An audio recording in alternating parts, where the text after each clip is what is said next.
where the mind is without fear and the head is held high, where knowledge is free.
আমি Basabi Sanyal Munshi, Barlow-girls high স্কুলের ভূগোলের শিক্ষিকা। আজকে একাদশ শ্রেণীর ক্লাস নিচ্ছি, বিষয় সমুদ্র স্রোত। ঠিক আছে, তো সমুদ্র স্রোত বলতে গেলে প্রথমেই যেটা বলা দরকার সেটা হচ্ছে যে তোমরা সবাই নিশ্চয়ই সমুদ্র দেখেছো, না দেখে থাকলেও টিভিতে বা সিনেমাতে দেখেছো। তো সমুদ্রে গিয়ে কি মনে হয় যে অনেক সময় ঢেউ এসে পায়ের পাতা ভিজিয়ে দিচ্ছে, তাই না? অনেক বড় বড় ঢেউ উপকূলের দিকে আসে, সেটা কিন্তু সমুদ্র স্রোত না, সেটা হচ্ছে সমুদ্র তরঙ্গ। সমুদ্র তরঙ্গ আর সমুদ্র স্রোতের মধ্যে কিন্তু পার্থক্য আছে। সমুদ্র তরঙ্গ উপকূলের দিকে লম্বভাবে আসে, আর সমুদ্র স্রোত উপকূলের সমান্তরালে বয়ে যায়। হ্যাঁ, আর কি না, তরঙ্গ উপকূল রেখার সমকোণে আঘাত করে, এক্ষুনি বললাম, আর সমুদ্র স্রোত উপকূলের রেখার সাথে সমান্তরালে প্রবাহিত হয়। আরেকটা ব্যাপার দেখো, যেখানে পার্থক্যগুলো সব লেখা আছে।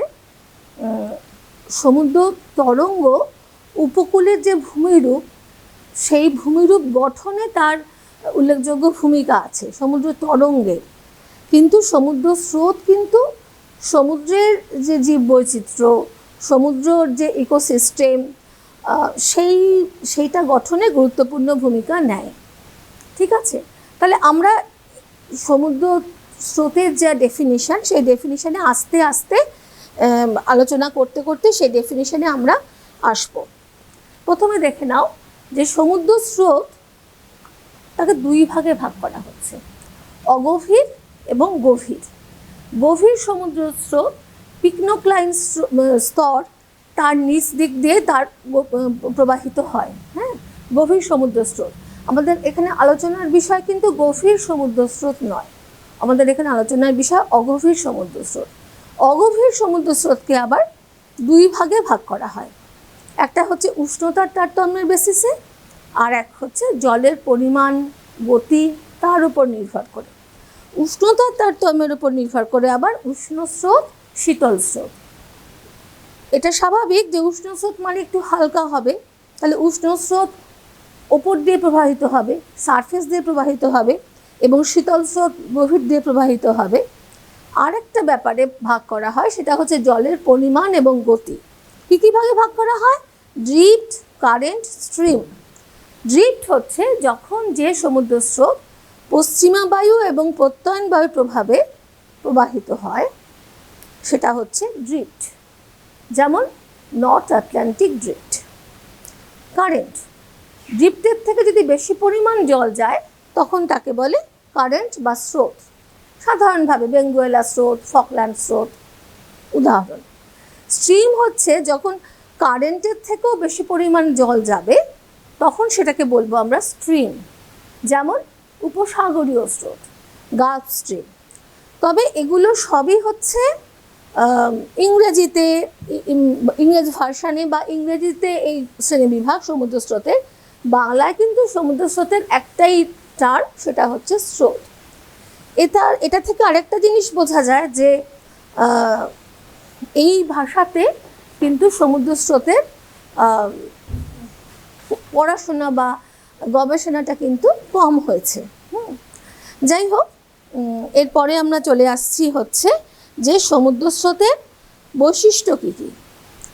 সমুদ্রস্রোতের বৈশিষ্ট্য হচ্ছে যে সমুদ্রস্রোত বায়ু শক্তির 2 থেকে 4% শক্তি সমুদ্রস্রোত তৈরিতে উল্লেখযোগ্য, সমুদ্রস্রোত তৈরিতে মানে এফেক্টিভ আর কি, সমুদ্র জলকে তাড়িত করে।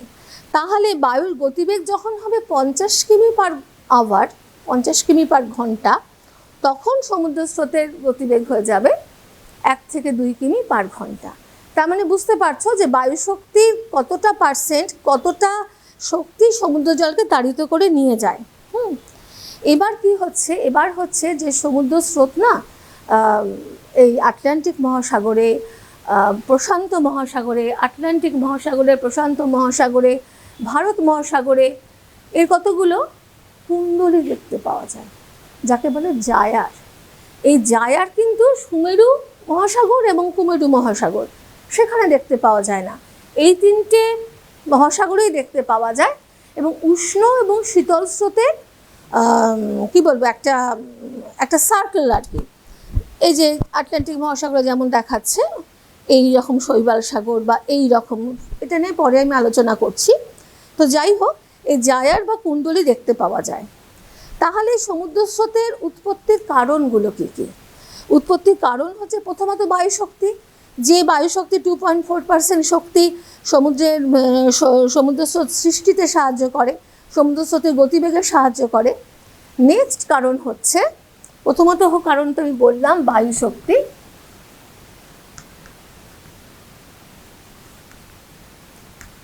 নেক্সট কারণ হচ্ছে পৃথিবীর আবর্তন।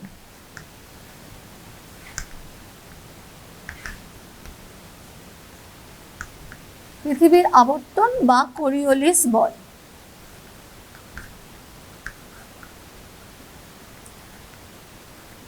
আমরা তো জানি সবাই যে পৃথিবী আবর্তন করছে। এবার পৃথিবী যখন আবর্তন করছে, পৃথিবীর আবর্তন নিরক্ষরেখায় কিন্তু সবচেয়ে বেশি। পৃথিবীর আবর্তন বেগটা কিন্তু নিরক্ষরেখায় সবচেয়ে বেশি এবং সবচেয়ে কম হচ্ছে মেরুতে। তাহলে কোরিওলিস বলের জন্য সমুদ্র স্রোত যেমন বায়ু বিক্ষিপ্ত হচ্ছে উত্তর গোলার্ধে ডান দিকে, দক্ষিণ গোলার্ধে বাঁ দিকে, তেমনি সমুদ্র স্রোতও কিন্তু কোরিওলিস বলের জন্য বিক্ষিপ্ত হচ্ছে। তাহলে পৃথিবীর যেহেতু পশ্চিম থেকে পূর্বে আবর্তন করছে, সেই জন্য সমুদ্র স্রোত নিরক্ষরেখা বরাবর পূর্ব থেকে পশ্চিমে যাচ্ছে 3টে মহাসাগরেই, আটলান্টিকে, ভারত মহাসাগরে, প্রশান্ত মহাসাগরে। ভারত মহাসাগরে উত্তর নিরক্ষীয় স্রোতটা খুব একটা প্রকট নয়। তো যাই হোক, 3টে মহাসাগরে কিন্তু এটা উত্তর থেকে উত্তর গোলার্ধে এবং দক্ষিণ গোলার্ধে উত্তর নিরক্ষীয় স্রোত দক্ষিণ নিরক্ষীয় স্রোত রূপে প্রবাহিত হচ্ছে। এবং যেহেতু উত্তর নিরক্ষীয় স্রোত এবং দক্ষিণ নিরক্ষীয় স্রোত যাচ্ছে, তার বিপরীতে এদিকে তো জলতলটা বেশি হয়ে যাচ্ছে, তার বিপরীতে একটা নিরক্ষীয় প্রতিস্রোত 3টে মহাসাগরেই পশ্চিম থেকে পূর্বে যাচ্ছে। ঠিক আছে, তাহলে এটা হলো একটা ব্যাপার। আর একটা হচ্ছে মাধ্যাকর্ষণ শক্তি। আমরা জানি পৃথিবী সব বস্তুকে নিজের কেন্দ্রের দিকে আকর্ষণ করে, এবং এই আকর্ষণ বলটা যেহেতু পৃথিবীর শেপটা কি জিওয়েড শেপ, এই জিওয়েড শেপ হওয়ার জন্য নিরক্ষরেখায় কম, মেরু অঞ্চলে বেশি। এটার জন্যও কিন্তু সমুদ্র স্রোত প্রবাহিত হয়। আর কিসের জন্য প্রবাহিত হয়? তাহলে 3 নম্বর কারণ হচ্ছে মাধ্যাকর্ষণ শক্তি। 4 নম্বর কারণ হচ্ছে উষ্ণতার তারতম্য। আমরা জানি নিরক্ষীয় অঞ্চল সবচেয়ে বেশি সূর্যের উত্তাপ পায়, এবং এই আস্তে আস্তে যত কৌণিক পরিমাণটা বাড়ে, মেরুর দিকে যত যাওয়া যায় তত উষ্ণতা কমতে থাকে। তাহলে জলটাও অ্যাট দ্য সেম টাইম নিরক্ষীয় অঞ্চলে বেশি উষ্ণ হবে, মেরু অঞ্চলে কম উষ্ণ হবে।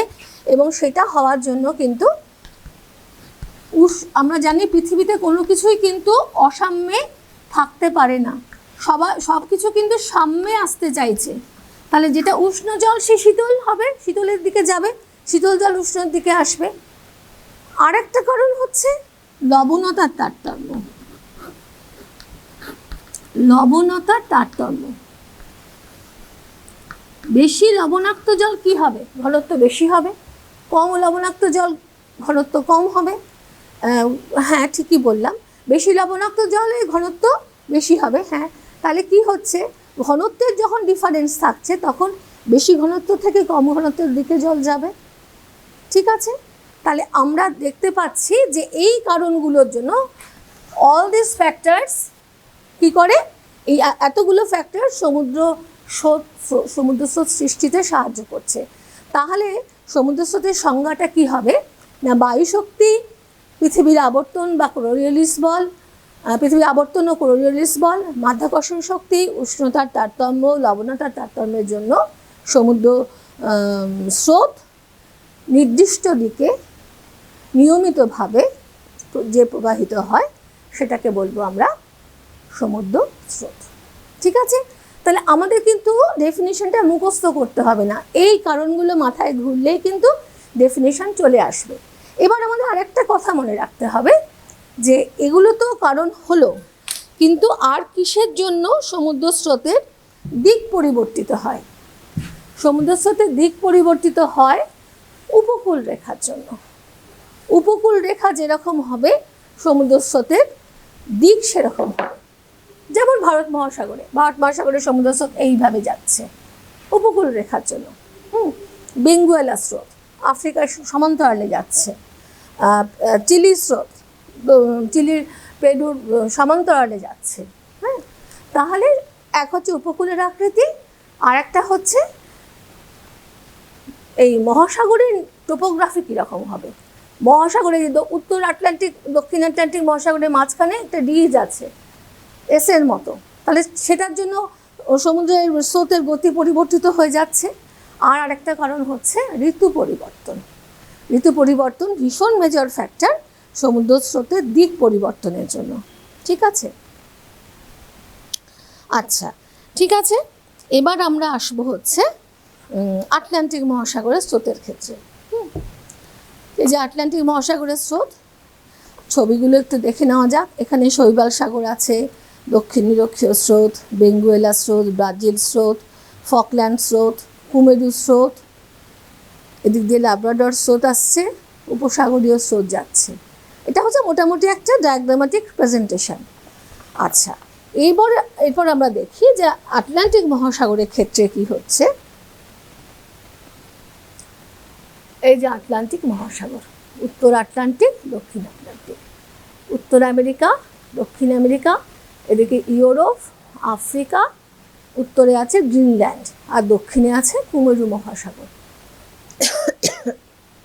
আমরা কি বলেছিলাম আগে, যে সমস্ত মহাসাগরেই উত্তর নিরক্ষীয় স্রোত যাচ্ছে পূর্ব থেকে পশ্চিমে, দক্ষিণ নিরক্ষীয় স্রোত যাচ্ছে পূর্ব থেকে পশ্চিমে, এবং তাদের মাঝে একটা স্রোত যাচ্ছে, সেটা হচ্ছে নিরক্ষীয় প্রতিস্রোত রূপে পশ্চিম থেকে পূর্বে প্রবাহিত হচ্ছে।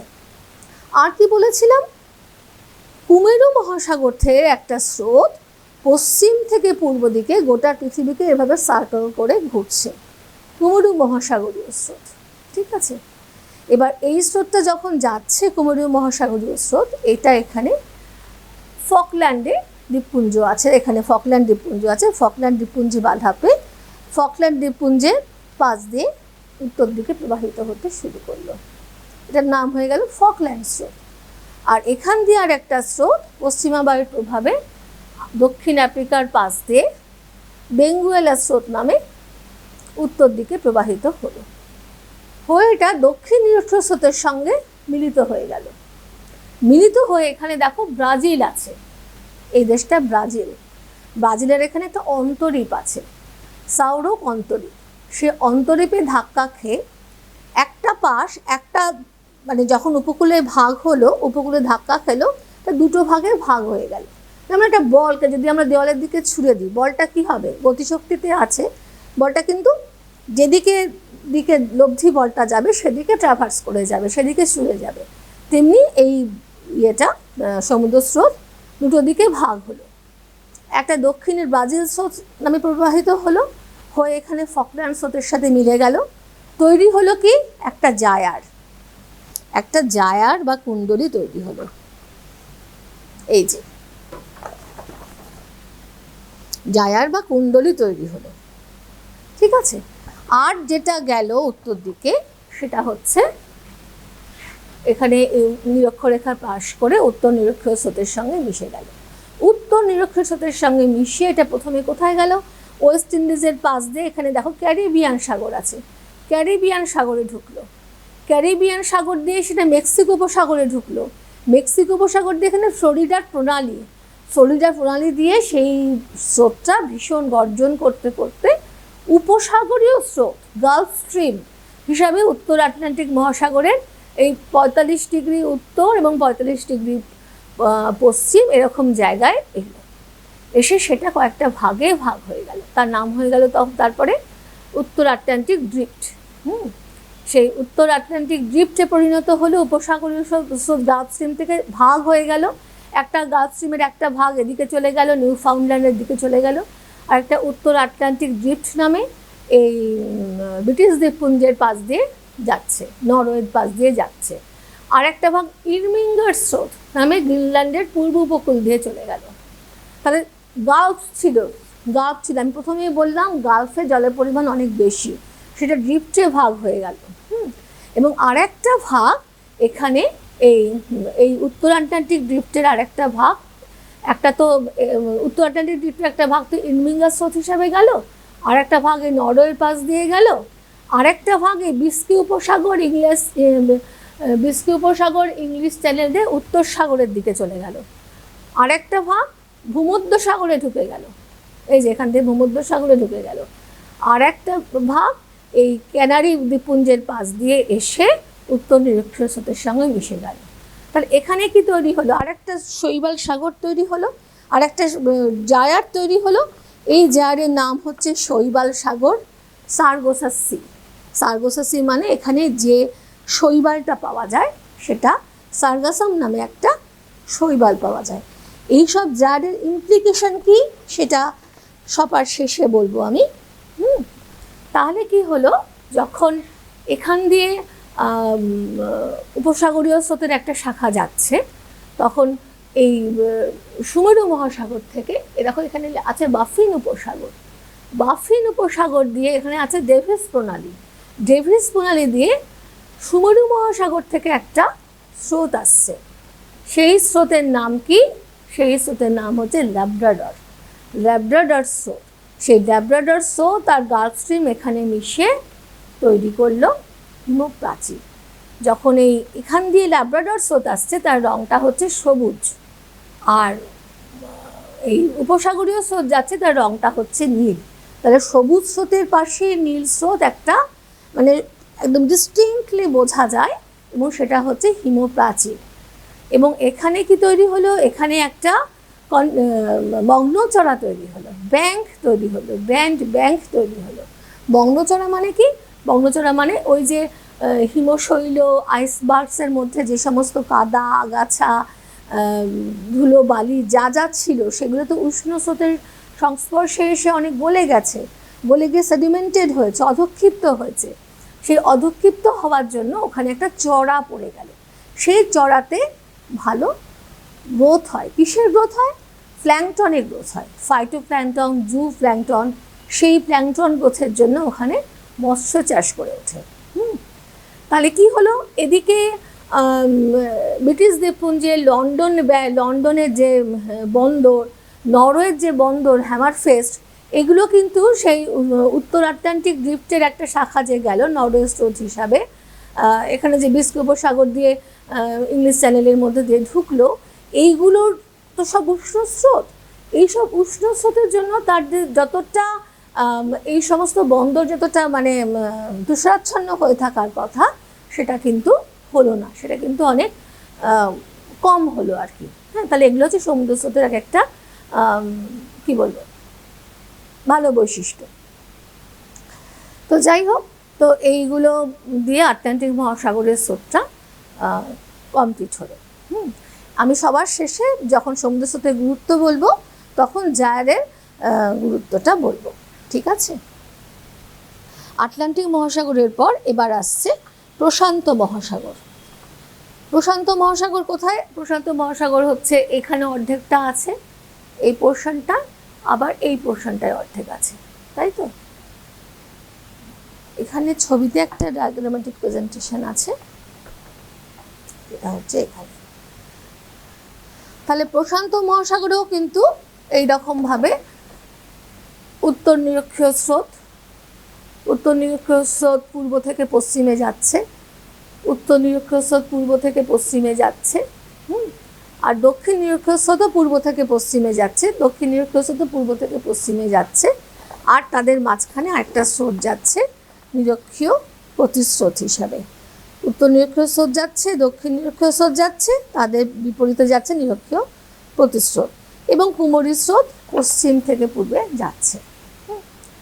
এবার এভাবে যখন যাচ্ছে তখন কুমরী স্রোতের একটা শাখা এখানে হর্ন অন্তরীপে বাধা পেয়ে হাম্বোল্ট স্রোত বা পেরু স্রোত হিসাবে উত্তরমুখী হলো। এই স্রোতটা স্বভাবতই শীতল স্রোত, তাই তো? এই শীতল স্রোত যখন উত্তরমুখী হলো তখন সেটা এখানে দক্ষিণ নিরক্ষীয় স্রোতের সাথে মিশে একদম পৃথিবীর একদম হাফ পৃথিবী পরিক্রমা করে নিল। হাফ পৃথিবী পরিক্রমা করে সেটা এই অস্ট্রেলিয়ার এখানে পাপুয়া নিউগিনি আছে, সেই নিউগিনির কাছে এসে তিনটে ভাগে ভাগ হলো। তিনটে ভাগে, একটা ভাগ কোথায় হলো? এই এখানে টেরেস প্রণালী, এই যে এখানে টেরেস প্রণালী দিয়ে অস্ট্রেলিয়ার উত্তর দিয়ে সেটা ভারত মহাসাগরে ঢুকলো। আর একটা ভাগ নিউ সাউথ ওয়েলস নামে অস্ট্রেলিয়ার পূর্ব উপকূল দিয়ে দক্ষিণে প্রবাহিত হলো। আর একটা শাখা গিয়ে উত্তর নিরক্ষীয় স্রোতের সঙ্গে মিল হলো, ঠিক আছে? যেটা নিউ সাউথ ওয়েলস নামে অস্ট্রেলিয়ার পূর্ব উপকূল দিয়ে আসছে সেটা শেষে আবার এসে পশ্চিমা বায়ুর প্রভাবে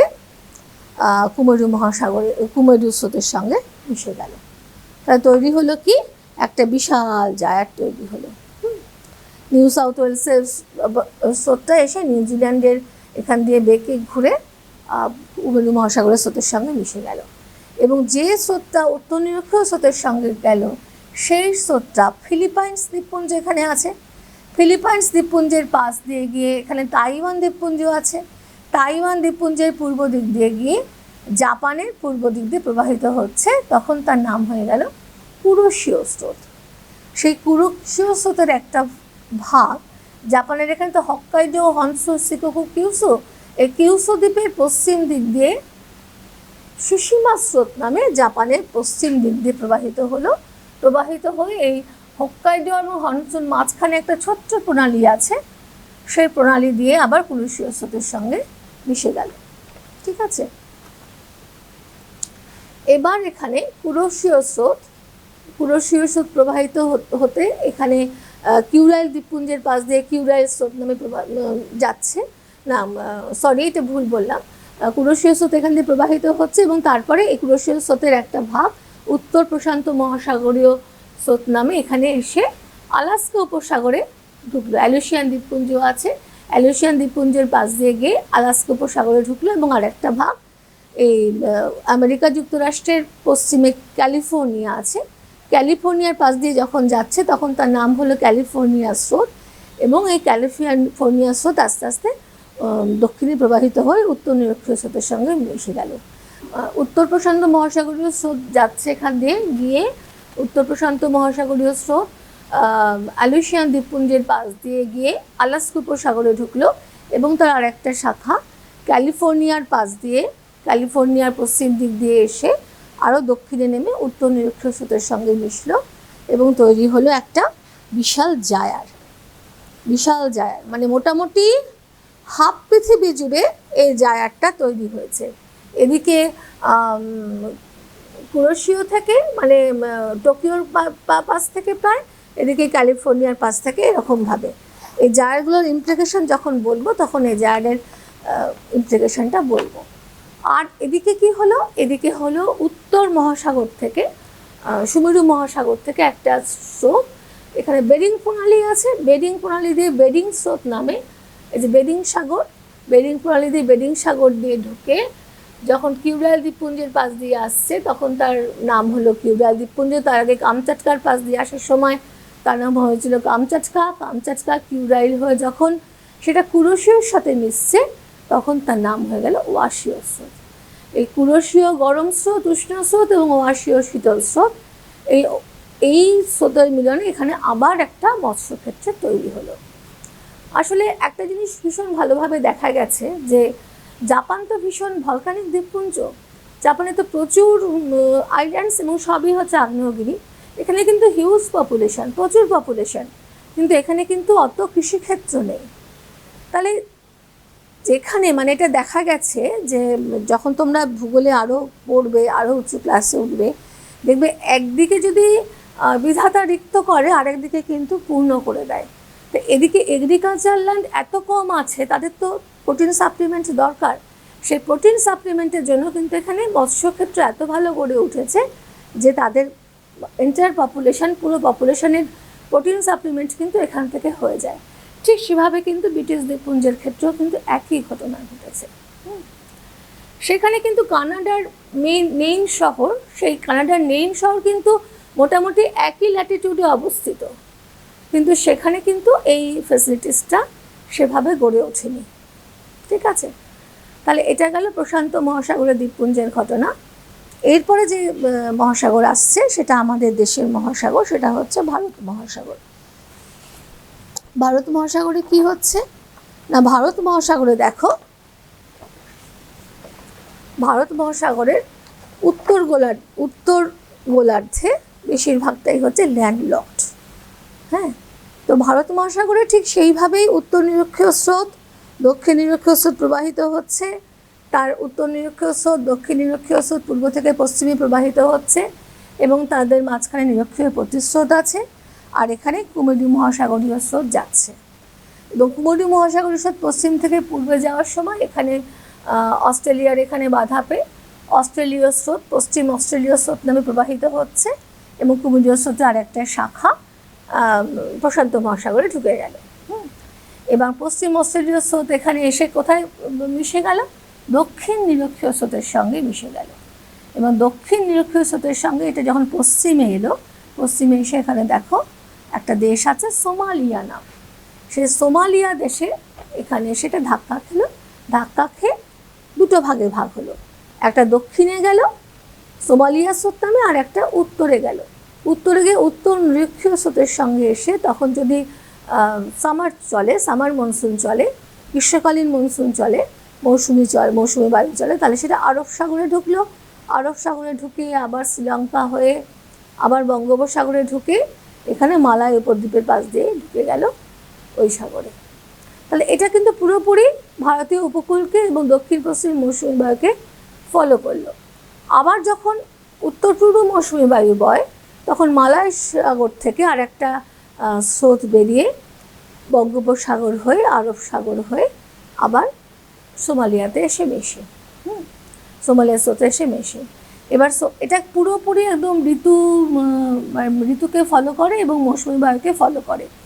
এবার এই যে শাখাটা এলো, এই শাখাটা সোমালিয়া স্রোত নামে, এখানে মাদাগাস্কার দ্বীপপুঞ্জ আছে, মাদাগাস্কার দ্বীপপুঞ্জের পূর্ব দিক দিয়ে মাদাগাস্কার স্রোত হিসাবে এবং পশ্চিম দিক দিয়ে মোজাম্বিক স্রোত, কারণ এটা যেহেতু মোজাম্বিক প্রণালী, মোজাম্বিক স্রোত নামে প্রবাহিত হয়ে এই মাদাগাস্কার স্রোত আর মোজাম্বিক স্রোত আগুলহাস স্রোতে পরিণত হয়ে আলটিমেটলি কুমেরু মহাসাগরীয় স্রোতের সঙ্গে মিশে গেল।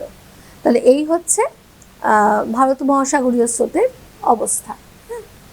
এবার আমরা যেখানটায় আসবো সেটা হচ্ছে যে তাহলে আলটিমেটলি এই সাগর সমুদ্র স্রোতের ইম্পর্টেন্সটা কোথায়, গুরুত্বটা কোথায়? গুরুত্বটা এখানেই যে গোটা পৃথিবীর জলবায়ু এই সমুদ্র স্রোত কন্ট্রোল করছে, সমুদ্র স্রোত নিয়ন্ত্রণ করছে গোটা পৃথিবীর জলবায়ু। কিভাবে নিয়ন্ত্রণ করছে? সমুদ্র স্রোত যখন যে দেশের বা যে উপকূলের পাশ দিয়ে যাচ্ছে সমুদ্রস্রোতের প্রকৃতি যেরকম, সেই উপকূলের প্রকৃতি কিন্তু সেইভাবে চেঞ্জ হয়ে যাচ্ছে। যেমন ধরো এখানে যখন বেঙ্গুয়েলা স্রোত যাচ্ছে আফ্রিকার পশ্চিম দিক দিয়ে, বেঙ্গুয়েলা স্রোত শীতল, তাহলে এখানে কিন্তু শীতল স্রোত কি আমরা জানি, শীতল বায়ু বেশি জলবায়ু বেশি ময়েশ্চার কিন্তু ধরতে পারে না, শীতল বায়ু কিন্তু বেশি ময়েশ্চার ধরতে পারে না।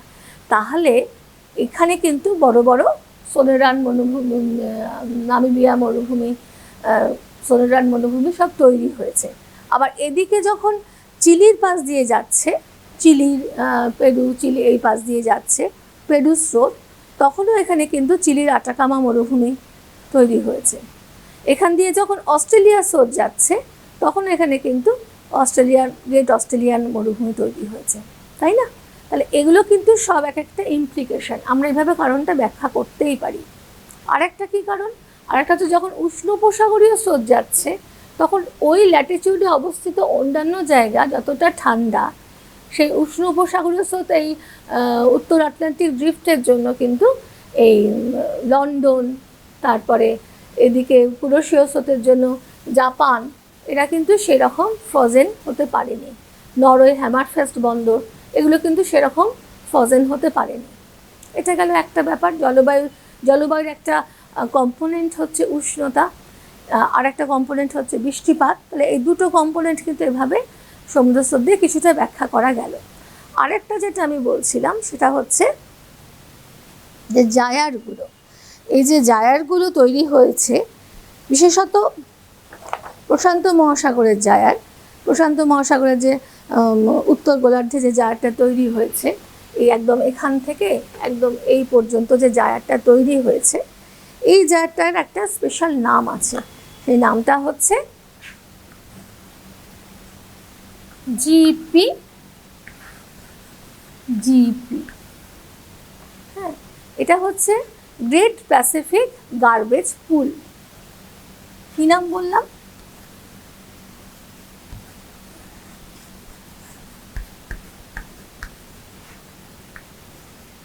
গ্রেট প্যাসিফিক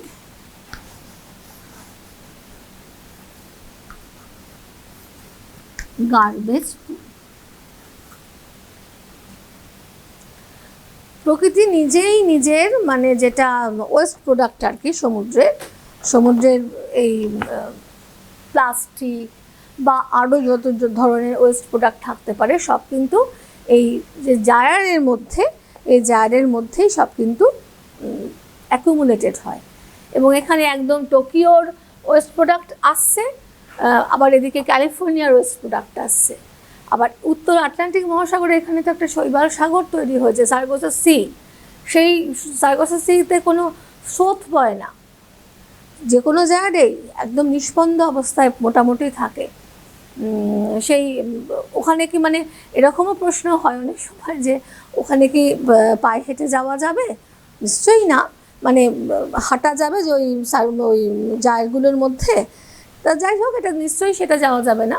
তো এটা একটা কারণ হলো। আরেকটা বিশেষ ব্যাপার হচ্ছে যে এই প্রশান্ত মহাসাগরে একটা স্রোতের উৎপত্তি হয়, সেটা হচ্ছে এল নিনো, 2 থেকে 7 বছর অন্তর অন্তর।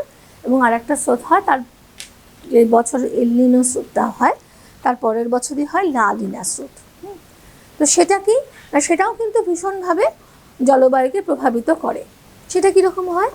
সেটা হচ্ছে সাধারণভাবে কি হয়, সাধারণ নর্মাল অবস্থায় কি থাকে, এখানে উচ্চচাপ থাকে, পেরু উপকূলে উচ্চচাপ থাকে, কারণ এখানে শীতল স্রোত যাচ্ছে, তাই তো। আর এখানটায় নিম্নচাপ থাকে, এই জায়গাটা কম্পারেটিভলি উষ্ণ হয়ে থাকে।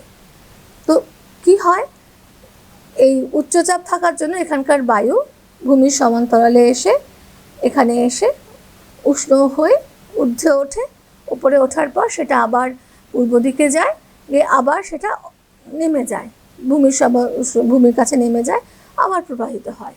এই যে এই সার্কুলেশন, আমি এটা কিন্তু এই সার্কুলেশনের কথা বলছি না, এটা ভূমির সমান্তরালে হয় বলে এটাকে বলে হচ্ছে ওয়াকার সার্কুলেশন। ওয়াকার সার্কুলেশন হয় নর্মাল অবস্থায়, কিন্তু 2 থেকে 7 বছর অন্তর অন্তর পেরুর এখান দিয়ে একটা উষ্ণ স্রোত নামে। তাহলে এই জায়গাটা উষ্ণ হয়ে যাচ্ছে। উষ্ণ হয়ে গেলে কি হবে, এই উষ্ণতা, এই উষ্ণ বায়ু ওপরে উঠছে, ওপরে উঠে এদিকে প্রবাহিত হচ্ছে, পশ্চিম দিকে প্রবাহিত হয়, কখনো কখনো পূর্ব দিকে প্রবাহিত হয়। এই পশ্চিম দিকে প্রবাহিত হয়ে এখানে নামছে, সাবসাইডেড হচ্ছে, নামছে, নেমে আবার সেটা পূর্ব দিকে প্রবাহিত হচ্ছে। তাহলে ওয়াটার সার্কুলেশনটা পুরো উল্টে গেল। এই উল্টে যাওয়ার জন্য কি হয়, এই পেরু, চিলি এই সমস্ত জায়গায় প্রচুর বৃষ্টিপাত হয়।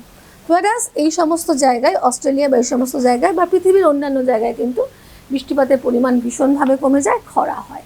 এবং আমাদের ভারতের যে মৌসুমি বায়ুর দেশ, সেই মৌসুমি বায়ুতেও কিন্তু এই সময়টা প্রচুর মানে দেরিতে আসে মৌসুমি বায়ু। ঠিক আছে, তাহলে এটা একটা এল নিনো অবস্থা হলো। এবং যখন এল নিনোর পরবর্তী বছর লা নিনা হয়, সেই লা নিনাতে এই অঞ্চলটা স্বাভাবিকের থেকে অনেক বেশি উষ্ণ হয়ে যায়, স্বাভাবিকের থেকে বেশি উষ্ণ হয়ে যায়, এবং এটা স্বাভাবিকের থেকে বেশি শীতল হয়ে যায়, যার জন্য সেই সময়টা প্রচুর ঠান্ডা হয়ে যায়। এবং মৌসুমি বায়ু আমাদের দেশে সেই লা নিনা বছরে প্রচুর বৃষ্টিপাত হয়।